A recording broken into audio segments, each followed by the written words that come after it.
This is Solomon of Solomonic Demons, and what you guys hear on the mix was my Harley Benton SC Custom and my Headrush MX5. A very simple gear, very inexpensive guitar, and a very inexpensive modeler, but that really does the job, right? Actually, the Headrush MX5 was my backup pedal board almost 4 years, and I never taken it out, and now is my main pedal board. Never talk about this piece of gear in the channel because I think that is really complicated to make a review of a modeler because it has too many features. I've been doing YouTube for I guess 5 years already. At the beginning, the majority of my videos were just me playing the instruments that I used to own, the amplifiers that I used to own, or the pedals that I used to own. But those were really quick videos, like 2-minute videos, and eventually when COVID came, you know, like everybody else, I was most of the time home. I stopped playing live and I started talking in the videos, and eventually I decided that I wasn't gonna play live anymore because with my style of live I had to choose one or the other, either play live or just make videos for YouTube, you know. And like I said, that's the route that I've been taking, the path that I have decided to take, and I'm very comfortable doing this. But at the same time, it has become very overwhelming. And let's be honest, anytime that I've been looking for a new piece of gear, even if it is just pedal, it takes me a lot of time to decide, okay, what's the next thing that I'm gonna buy? What is the next thing that I'm gonna talk about? And the same thing when I record something, it takes me a lot of hours to edit and do all of this, right? And this has been affecting my practice routine because the majority of time that I'm actually here on the basement, it has become the time that I'm editing. Maybe I'm playing the guitar for like 30 minutes, for example, the mix that I did right now in the intro, and then I can spend 8 hours editing, 4 hours researching for the new thing that I'm gonna talk about in the next video. I mean, let's be honest, sometimes just looking for a new guitar, for a new amplifier, it takes a lot of time, and you gotta do a little bit of overtime at work to be able to pay this and that. And all this time that I've been doing this, even if I have been having a lot of fun, it is time that I'm not playing the guitar. It is time that I'm not practicing, and that eventually has been paying off on my skills. And honestly, I've been listening the last mixes that I've been doing and the last videos that I've been doing. They really sound similar even if I play in another tunings. And this it is because I don't practice anymore. Now for a few years I was doing covers, solo covers in a short video format. And that was helping me, if I'm honest with you guys, because I was practicing for hours to get the best shot. But eventually I stopped doing shorts and playing these solo covers because a lot of restrictions that YouTube makes, it really can get my channel demonetized, and I really don't want that because it's a really good perk for me to get paid, even if it is just a couple of cents when I make a video, right?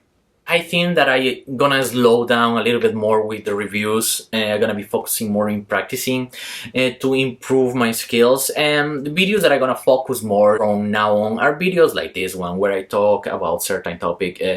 And another reason it is because I don't think anymore at this point, for me, that the most important thing that I gotta be looking for, it is new gear. Like I said, the Headrush MX5 has been my backup pedalboard for years. Obviously this is a modeler, so it is the whole package in one thing, right? It is digital, it is small, it is easy to carry, and it has a ton of features, right? Before this, if I have to play live again, if I have to go to a rehearsal with a couple of friends just to maybe play a couple of songs, I did have 3 different pedal boards. All of them were analog, and those were actually my main pedal boards. Or believe me, I used to carry a big amplifier with me wherever I go just to practice. But that was the past. Like I said, I've been focusing too much in New Year. It's time to minimalize, it's time to focus in what is really important. And it's not to have 20 amplifiers, 20 different pedal boards to do what this little thing can do. Now in my case, I understand the problem. I see that looking for gear doesn't gonna make me a better guitar player. I'm not saying that this is wrong. I mean, you can get any amount of guitars that you want if you have the money. but I don't think in my case that is helping me improving to play guitar. I did say it before and I say it again. I'm not a shredder, I'm not the best guitar player on the world, but I'm always looking to improve the way that I play and always learning from anybody that can teach me anything. I do try to stay away from the negative musicians, the negative guitar players. I mean, if we are honest, a $2,000 guitar, a $2,000, $3,000 amplifier might give you confidence, but it never gonna give you the skills, right? I'm never gonna forget the story of a guy that I met a couple of years ago in one of my jobs. And when I talked to this guy about guitar and all this stuff, I honestly thought that he was a guitar player, right? Because the way that he used to talk to me about guitar brands, about amplifiers and all that stuff, it really seems that he know how to play, even if I never hear him playing the guitar, right? And I remember that when the PB Piranha came out, I bought the PB Piranha and it was a very cool amplifier. I was impressed with the amplifier and I remember that I used to talk to the guy about that amplifier, and he ended up buying one. And when he bought his, the next day he came to me and he told me that the amplifier didn't work and that it was damaged, and actually the guy called to PB customer service. At the end, I remember that I told him, can I try it? And I took it home and I didn't saw any problem with the amplifier. In fact, the video that I posted in this channel a couple of years ago where playing a PB Piranha, it was his PB Piranha, right?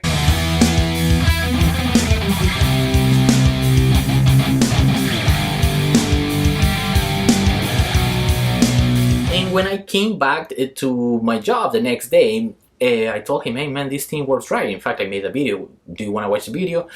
I remember that that day the guy didn't speak back to me, and I used to have a friend at that work, and this guy that I'm talking about, my friend, he's a really good guitar player, music engineer. In fact, he was part of the Solomonic Demons at some point, and he played in the demos of the Solomonic Demons, and he did an amazing job in those demos. And this guy, my friend, the good guitar player, he told me about the other guy, the guy that bought the PB Piranha. He told me that guy cannot even make a solid power chord, he cannot play. So I never gonna forget. Then I told him, so why he talks too much about guitars, about all these? And he just told me that's because he watched a lot of videos on YouTube, and maybe he thinks that if he buy a piece of gear, he wanna learn how to play guitar. Like I said, I never gonna forget that story because I really thought that the guy could play guitar. Now, in my case, I understand that there is no any magical guitar gear that's gonna make me a better guitar player. There is no a talent boost pedal, a talent amplifier, a talent guitar that I'm gonna be able to get. The only way to learn something new, it is practicing. Now, once again, this doesn't mean that I'm gonna stop making reviews, but definitely I'm gonna keep slowing down in the reviews. So yeah, this was Solomon of Solomonic Demons. Thank you so much for watching this video. Please share, like, and subscribe. And remember, practice. Practice as much as you can. Take care, and bye.